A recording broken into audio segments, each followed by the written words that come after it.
এপিসোডটি শুরুতে আমরা জিহানকে দেওয়ানের সাথে দেখতে পাই। দেওয়ান তাকে বলে দেয় সে দোহানের এক্স ছিল, আর দোহান একজন থার্ড জেন্ডার, আর সে জিনের সাথে ফেক ম্যারেজ করছে।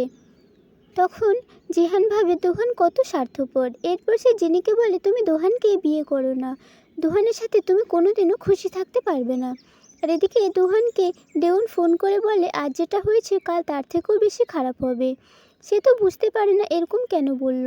জিনি আর জিহান ফিরে আসলে দোহান বলে তোমরা একসাথে।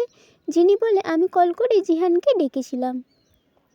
তারপর দোহান জিহানকে বলে জানি না তোমাদের মধ্যে কী চলছে, কিন্তু আমার জিনির ওপর অনেক বিশ্বাস আছে, তাই তোমাদেরকে কিছু বলছি না। এরপর রাত্রে জিনি তার নিজের ওয়েডিং ড্রেসটা দেখে, আর এদিকে জিহান ভাবতে থাকে এই বিয়েতে জিনি কোনোদিনও সুখী হতে পারবে না। পরের দিন জিহান জিনিকে জিজ্ঞাসা করে তোমরা দুজন কতদিন থেকে চেনো, আর বলে তুমি কতটা পছন্দ করো দোহানকে। জিনি বলে আমি ওকে অনেক ভালোবাসি, তাই পাগল না হয়ে যায় তাই বিয়ে করে নিচ্ছি। পরের সিনে জিনি তার বোনের সাথে দেখা করে, আর এদিকে চাওয়ান জিহানকে মেসেজ করে কিন্তু সে রিপ্লাই দেয় না। আর এদিকে জিহান জিনির বাড়ির পাশে গিয়ে ভাবতে থাকে আমি জিনিকে কী করে মানাবো বিয়ে না করার জন্য, আর তাকে দোহানের ব্যাপারেও তো বলতে পারবো না। এরপর সে জানতে পারে জিনি শুটিং করতে গিয়েছে, তাই সে সেখানে যায়, আর সে জিনির শ্যুট দেখে, তার অনেক ভালো লাগে। আর এদিকে দোহান দেওয়ানের বাড়ি যায়, কিন্তু সে দেখে দেওয়ান নেই। পরের সিনে জিহান জিনিকে ছেড়ে দিতে গেলে চাওয়ান তাদেরকে দেখতে পায়। চাওয়ান জিহানকে বলে তোমাদের দুজনের মধ্যে কী সম্পর্ক। সে বলে কিছুই না। চাওয়ান বলে তোমাকে অনেস্টলি বলে দেওয়া উচিত। আর এদিকে দোহান জিনিকে বলে দেওয়ান কল করেছিল, আমার মনে হয় আমার সিক্রেট সে কাউকে বলে দিয়েছে। আর এদিকে জিহান বাড়ি আসে, আর দোহানকে বলে তুমি জিনিকে বিয়ে করো না, জিনিকে ছেড়ে দাও, তুমি অনেক স্বার্থপর। আর তাদের দুজনের ফাইট শুরু হয়ে যায়। আর বলে তুমি অ্যাক্টিং করছো কেন, আমাকে বোকা বানাচ্ছ ঠিক আছে, কিন্তু জিনিকে কেন। আর এতে দোহান বুঝে যায় যে জিহান সব জেনে গিয়েছে। তারপর সে জিনিকে বলে তুমি দোহানকে বিয়ে করো না, কিন্তু জিনি মানে না। তখন জিহান বলে আমি বলেছিলাম তুমি আমাকে ভালোবেসে ফেলবে, কিন্তু আমি নিজেই তোমাকে ভালোবেসে ফেলেছি। জিনি এসব শুনে কান্না করতে করতে বলে তোমার এটা বলার কী দরকার ছিল, তুমি আমাকে পছন্দ করলেও নিজের মনের মধ্যেই রাখতে হতো। আর ওকে কান্না করতে দেখে জিহান তাকে হাঁক করে নেয়। জিনি বলে আমি নিজেকে কতবার আটকানোর চেষ্টা করছি, কিন্তু আর পারছি না। আর সে জিহানকে কিস করে, আর জিহানও তাকে কিস করে। এরপর জিহান বলে তুমি আমাকে ভালোবাসো। জিনি বলে হ্যাঁ, কিন্তু আমরা এখন কি করব, দোহানের কি হবে। জিহান বলে তুমি চিন্তা করো না, আমার উপর ভরসা রাখো। এরপর তারা বাসে করে একটি গ্রামে যায়, আর সেখানে তারা একসাথে সানরাইজ দেখে।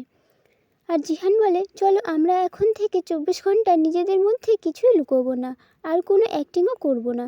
তারপর তারা দুজন খাবার খেতে যায়। এরপর তারা একটি শপে গিয়ে ড্রেস নেয়, আর তারা ঘুরতে যায়। আর এদিকে দোহান দেওয়ানের কাছে গিয়ে বলে তুমি আমার ব্যাপারে জিহানকে কেন বললে। দেওয়ান বলে এটা নিয়ে এখন ভেবো না। আর সে বলে রিপোর্টার ক্যাং এসেছিল, সে দোহান আর দেওয়ানের পিক দেখিয়ে বলেছিল তোমাদের মধ্যে কী সম্পর্ক, কিন্তু দেওয়ান তাকে কিছুই বলেনি। দোহান বলে তোমার উপর আমার ভরসা নেই। দেওয়ান বলে ঠিক আছে, কিন্তু তুমি সাবধানে থেকো। আর এদিকে জিহান আর জিনি একজনকে কাজে হেল্প করে, আর জিহানের আঙুলটা কেটে যায়। জিনি বলে এটা তো একটু তাড়াতাড়ি ঠিক হয়ে যাবে। তারপর তারা যাকে কাজে হেল্প করছিল সে তাদেরকে রাত্রে থাকতে দেয়। তারপর তারা শুয়ে পড়ে। জিহানের ঘুম আসছিল না, তখন জিনি বলে কী হলো। জিহান তার আঙুলের চোট দেখায়। জিনি বলে ব্যথা করছে নাকি। জিনি তার আঙুলে ফু দিয়ে বলে ঘুমিয়ে পড়ো। এরপর জিনির ঘুম ভাঙলে দেখে জিহান বাইরে বসে আছে। সে তখন গিয়ে বলে তোমার কি ঘুম আসছে না, কাল আমরা ফিরে যাব বলে। জিহান বলে হ্যাঁ, যদি এই 24 ঘন্টা সারা জীবনের জন্য হয়ে যেত তাহলে কত ভালো হতো। এরপর তারা কিছুক্ষণ সেখানে একসাথে সময় কাটায়। পরদিন তারা ফিরে যায়, আর জিহান বলে দোহানকে আমি এসব নিজে বলবো। জিহান দোহানকে ফোন করে বলে সে তার সাথে কথা বলতে চায়, কিন্তু দোহান বলে আমি পরে কথা বলবো, আমি কিছু সময় একা থাকতে চাই। পরের সিনে অফিসে অ্যানাউন্স করে দেওয়া হয় যে কোম্পানির ডাইরেক্টর দোহান আর টিম লিডার জিহানকে বানানো হয়েছে। আর তার দাদু এসে বলে কখনো কখনো নিজের দাদুর সাথে খাবার খেতে এসো। আর এতে বাকি এমপ্লয়িরা জানতে পারে যে সে তার দাদু হয়। পরের সিনে চাওয়ানকে জিহান বলে দেয় সে জিনিকে ভালোবাসে। তারপর জিহান জিনির সাথে দেখা করতে যায়। জিনি তাকে বলে তুমি আমার সাথে থাকলে তোমাকে সব কিছু হারাতে হবে। জিহান বলে তুমি যতক্ষণ আমার সাথে আছো আমার আর কিছু চাই না। আর শিওন দোহানকে জিহান আর জিনির কিস করার পিক দেখায়। এরপরে জিনি দোহানকে বলে আমাদেরকে জিহানকে বলে দেওয়া উচিত যে আমরা ফেক ম্যারেজ করছি। দোহান বলে তুমি জিহানকে লাইক করো এই জন্য? আমি সব বুঝে গিয়েছি। এদিকে জিহান এসে শুনতে পেয়ে যায় যে এরা ফেক ম্যারেজ করছে, আর জিহান এতে রাগ করে চলে যাচ্ছিল। জিনি তার সাথে কথা বলতে চাইলে সে বলতে চায় না। সে বলে তুমি আগের থেকেই সব জানতে, আর আমরা বলেছিলাম যে আমরা কিছু লুকোবো না, আর আমি নিজে দোহানকে সব বলবো বলেছিলাম। তখন দোহান সেই ফটো দেখিয়ে বলে তোমরা যদি আবার ডেট করো তাহলে শিওন আমার ব্যাপারে সব জেনে যাবে। কিন্তু জিহান চলে যায়। পরের দিন দোহান জিনিকে নিতে আসলে সে তখন বলে আমি তোমাকে বিয়ে করতে পারবো না, আমি জিহানকে ভালোবাসি। দোহান বলে ঠিক আছে, বিয়ে করতে হবে না, আমার সাথে নিউ ইয়র্ক চলো। কিন্তু জিনি রাজি হয় না। এরপর জিনি জিহানের কাছে গেলে সে বলে আগে দোহান আমাকে ধোঁকা দিল, আর এখন তুমি। আমি তোমার জন্য সব ছেড়ে দিতেও রাজি হয়েছিলাম, আর তুমি আমার কথা ভাবোনি। এরপর জিনি চাওয়ানের কাছে যায় আর তারা দুজন ড্রিঙ্ক করে। এদিকে দোহান জিহানকে বলে তুমি কি এখনও ওর সাথে ডেট করতে চাও?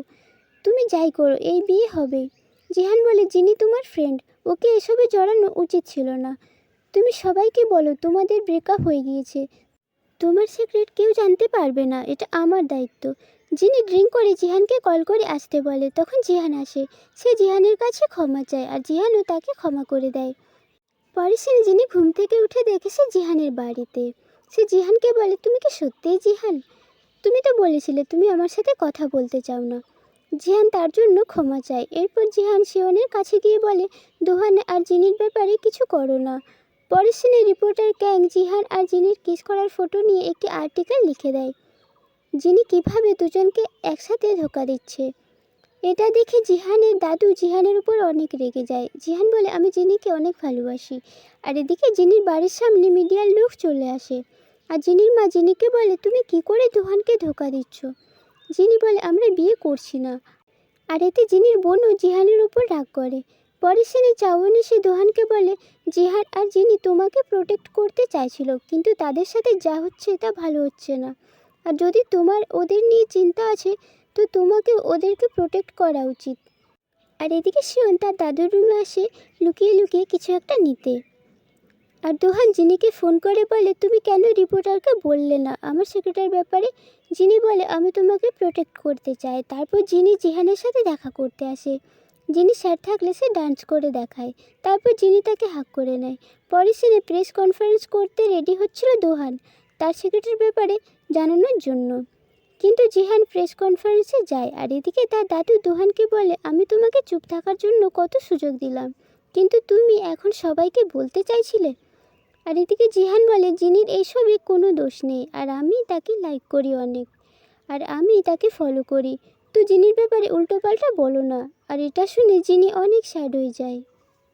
আর এই এপিসোডটি এখানে শেষ হয়ে যায়। পরের এপিসোড খুব তাড়াতাড়ি নিয়ে আসছি।